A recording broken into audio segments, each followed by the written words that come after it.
This is the sixth and last video in our multi-part series, Does the Bible Say the Earth is Flat? In this video, we will take a close look at the Bible verses that say that God spread out the ends of the earth and sky. Specifically, do the books of Job, Psalms, Isaiah, Hebrews, and Revelation say that God stretched out a flat earth and covered it with a tent-like sky?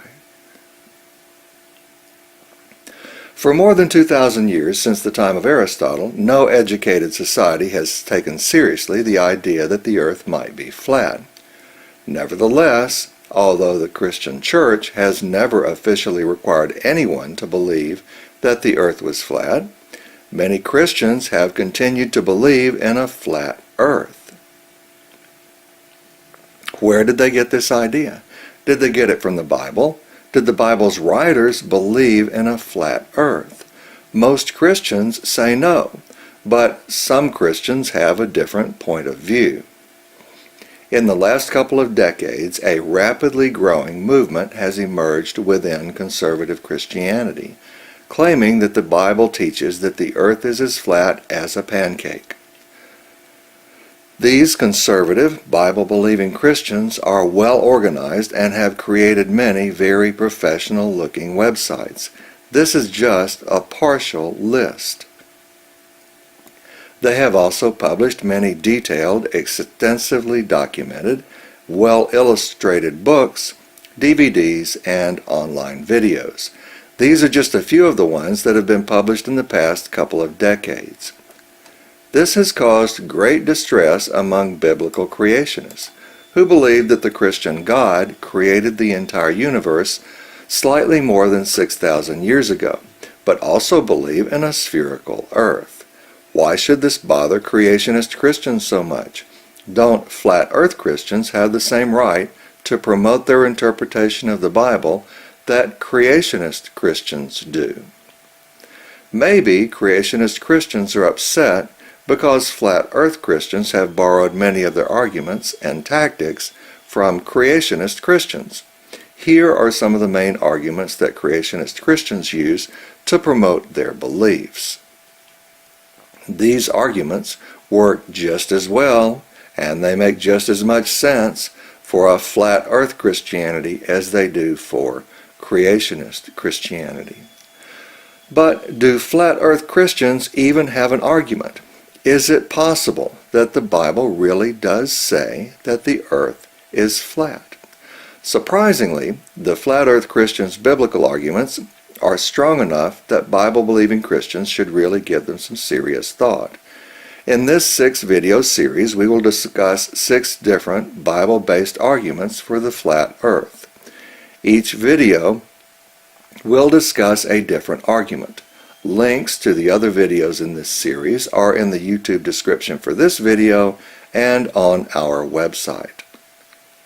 This video will discuss whether the books of Job, Psalms, Isaiah, Hebrews, and Revelation say that God stretched out a flat earth and covered it with a tent-like sky.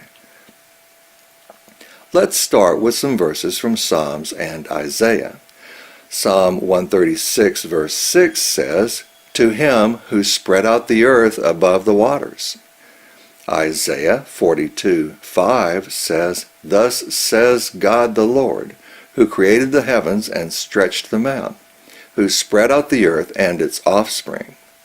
And Isaiah 44:24 says, "I the Lord am the maker of all things, stretching out the heavens by myself, and spreading out the earth all alone." The same idea is repeated in Job 37:18, except in this verse, God stretched out the skies, not the earth. The phrase molten mirror is a bit unfamiliar to our modern ears. Although this is a valid literal translation of the ancient Hebrew text in the New American Standard Bible, several other modern translations are easier to understand. This verse is saying that the sky is as hard as a mirror made of metal, such as bronze or silver, which had been melted and cast into a mold. Here's a photo of an Egyptian bronze mirror that is about 3,000 years old. Although it is tarnished now, when it was new, it was almost as bright and shiny as a new penny. The Bible's claim that the sky is solid and hard is very interesting, and we may do another video about it someday. But that is not something we're going to dig deeply into in this video. This video is about God spreading the earth and sky, so we are only going to point out that a mirror is essentially a two-dimensional, flat surface. If we check Young's and Strong's concordances, we find that the same Hebrew word is used in all of these passages. The Hebrew word that is translated spread out in these verses is raka. Several other Bible passages use raka. We can use those passages to help us understand what it means. In Isaiah 40:29, raka is used to describe overlaying or plating an object with a thin film of gold, a thin film that only covers the surface. In Jeremiah 10:9, raka is translated beaten, hammered, and spread into plates. Again, the idea very clearly is that something that is made to be thin and flat. Likewise, Exodus 39:3 uses raka to say that gold was hammered into sheets that were so thin that the sheets were cut into threads, which were woven together with linen cloth. And Numbers 16:39 says, Eleazar the priest took the bronze censers, and they hammered them out as plating for the altar of God. So very clearly, raka means to make something very thin and flat, by brute force if necessary. This is, of course, a huge problem if the earth really is a sphere. You cannot hammer, beat, plate, or spread out a sphere without changing it into something that is not a sphere. Several other Bible passages claim that God stretched out the earth or the sky. For example, Psalm 104 verse 2 says that God stretches out heaven like a tent curtain. Other versions, such as the New English Translation, say sky instead of heaven. Both of these are legitimate translations, and because, in the minds of ancient Hebrews, sky and heaven were the same place. Maybe we'll go into detail about that in a future video. If we do, there will be a link to it in the YouTube description for this video. Isaiah chapter 40 verse 22 says something very similar. Who stretches out the heavens like a curtain and spreads them out like a tent to dwell in. The Hebrew words translated stretches out, spreads, and stretching out in these verses are nata and matach, which simply mean to stretch out. They do not mean beating or hammering something to make it flat, like raka does. But let's take a close look at the Hebrew words that are translated curtain in these verses. The Hebrew word that is translated curtain in Psalm 104 verse 2 is Uriah. This word is used 48 times in the Bible, and it is always translated curtain, at least in the King James Version. 41 of these times it appears in the Bible, Uriah refers to the curtains of the tent that covered the Ark of the Covenant. Notice that Uriah is not a tent. It is a curtain that is one of many curtains that were sewn together to make a tent. The Hebrew word that is translated curtain in Isaiah 40:22 is the word dak. It is only used in this verse in the Bible, so we cannot compare this verse to other verses to help us understand what it means. Strong's Concordance says that dak means fine as a thin cloth or curtain. We surveyed over 100 different English Bible translations for this word. Although there is some variation, all of them express the same idea of a thin cloth material, which is pretty much two-dimensional. Very clearly, dak means a thin, two-dimensional object such as a curtain or canopy. All of this gives us a high degree of confidence that there is very good consensus among translators and manuscript experts that Psalm 104 and Isaiah chapter 40 really do say that God stretches out the heavens or sky like a curtain. That is, a two-dimensional object, not a three-dimensional object. Again, this does not bode well for the idea of a spherical earth. A tent-like sky does a good job of covering all of a flat earth, but for a spherical earth, you're never going to cover more than half of the sphere. Let's move on to some more Bible passages.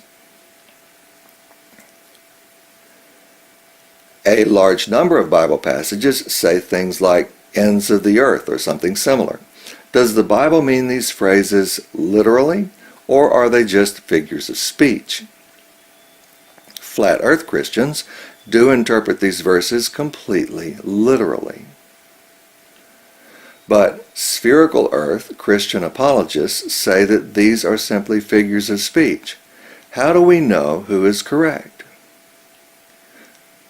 Modern spherical earth Christians' claim is based on the assumption that these phrases experienced no change in their meaning for almost 3,000 years, and in radically different languages, that is, modern English compared to ancient Hebrew, even though science and technology have completely disproven ancient humanity's belief about the earth, sky, and universe. But we know that words and phrases do often acquire radically new meanings over time. This is particularly true where scientific discoveries are responsible for the changes. There are literally thousands of examples of this. For example, compass used to mean a thing which traces out a circle. Now it can also mean a device which tells you which way is north. Planet used to mean wandering star. Now we know that a planet and a star are very, very different from each other. Even within my lifetime, a historically very short amount of time, there have been many, many words which have acquired radically new or completely different meanings, such as gay, mouse, and cookie. Nevertheless, spherical earth Christians argue that these phrases did not change their meaning, that they have been figures of speech for almost 3,000 years in radically different languages, while science and technology have completely disproven ancient humanity's understanding of the earth, sky, and universe. So, who is correct? We can actually test this. Let's structure the claim of the spherical earth Christians as a testable hypothesis. Spherical earth Christians claim that all of these passages were and still are non-literal figures of speech. We can test this by looking for a Bible passage which uses the phrase ends of the earth and can only be interpreted literally. We will begin our search with the book of Job for 3 reasons. First, most conservative Christian scholars believe that Job was probably the first book of the Bible to be written. This means that if the phrase end of the earth appeared first in the book of Job, the rest of the Bible writers would have read Job, and they would have known that Job used this phrase. For example, the Scofield Reference Bible says, quote, Job is probably the oldest of the Bible books and was certainly written before the giving of the Jewish law of Moses. It would have been impossible to avoid all reference to the law if the law had then been known. Job was a veritable, that is, a real person, and the events are historical. The book sheds a remarkable light on the philosophic breadth and intellectual culture of the patriarchal, that is, the pre-Moses, age. Our second reason is that conservative Christians accept the book of Job as literal history. For example, the Institute for Creation Research claims that the book of Job reports events that date all the way back to the most recent ice age, while also being one of the most historically and scientifically accurate records of the ancient world. Third, the book of Job quotes God verbatim. These statements have absolute authority in the minds of Bible-believing Christians. So, is there a verse in the book of Job which uses the phrase ends of the earth and can only be interpreted literally? Let's take a close look at Job 38:13 through 14. It contains the phrase we're looking for, the ends of the earth, and it makes two statements that say that the earth is flat. It says, quote, that it, that is dawn, which is controlled by God, might take hold of the ends of the earth, and the wicked be shaken out of it. It is changed like clay under the seal. Although both of these statements are clearly metaphors, the metaphors only make sense for a flat earth. In the first statement, this passage says that if you were as big and strong as God, you could grab the earth by the edges and shake it so that all of the wicked people fell out of it, just like you would shake a curtain to shake the dust out of it.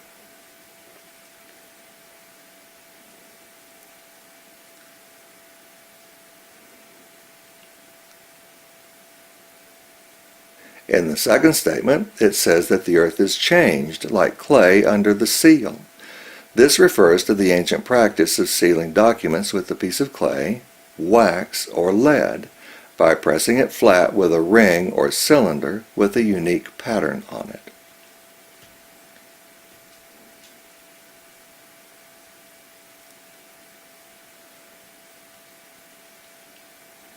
Neither of these metaphors makes any sense if the earth is a sphere. Just like the compass and the planets, modern science and technology require modern Christians to use an additional, new, different meaning for the phrase ends of the earth. But the original meaning, literal ends of a literally flat earth, is the only way that Job 38:13 and 14 can make any sense. And this passage is very likely the source of all the other passages in the Bible that use the phrase ends of the earth, because the book of Job was probably written before the rest of the books of the Bible were written. Now let's briefly discuss two more Bible passages, then we'll summarize this video and we'll be done. The book of Revelation, chapter 6, verse 14 says, "The sky was split apart like a scroll when it is rolled up." Obviously, this is yet another biblical reference to a two-dimensional sky. Notice that this is a prophecy that conservative Christians believe will very literally happen.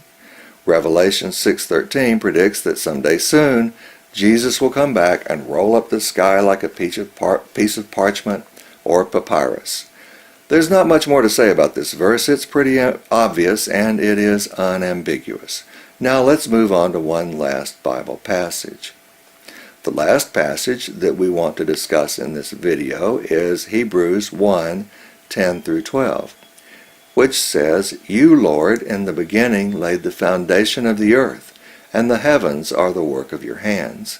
They will perish, but you remain, and they will all become old like a garment. And like a mantle, that is a cloak or a robe or a coat, you will roll them up." Once again, we see that the Bible says that God will roll up the heavens. And this passage says that God will also roll up the earth, like you would roll up a coat or a robe. Some translations, such as the King James, say fold up.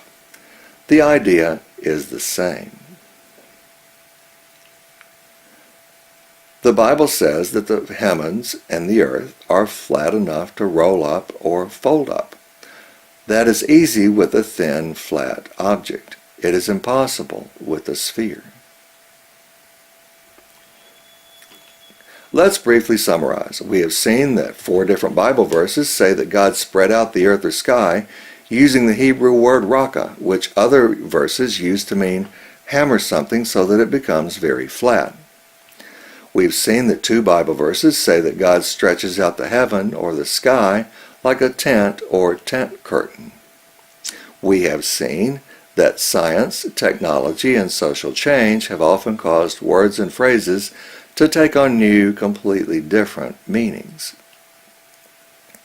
We have seen that 39 Bible passages use ends of the earth, a phrase which can only be interpreted literally in Job 38:13.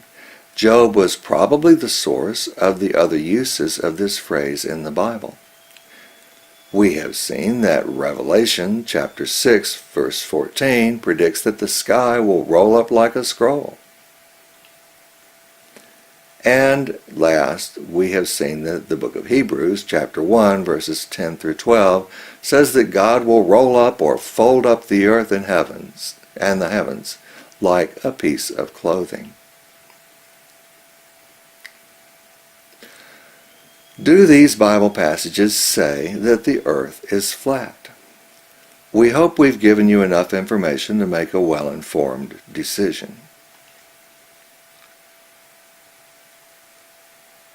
Thank you for watching our video. Just a friendly reminder that this video is one of a multi-part series. Links to the other videos in this series are in the YouTube description, on our YouTube channel, and on our website. For more interesting videos and more interesting information about the Bible and Christianity, please visit our website, freethinkersbooks.com. If you liked our video, please click the YouTube like icon, subscribe to our YouTube channel, and share our video with your friends. Thanks again.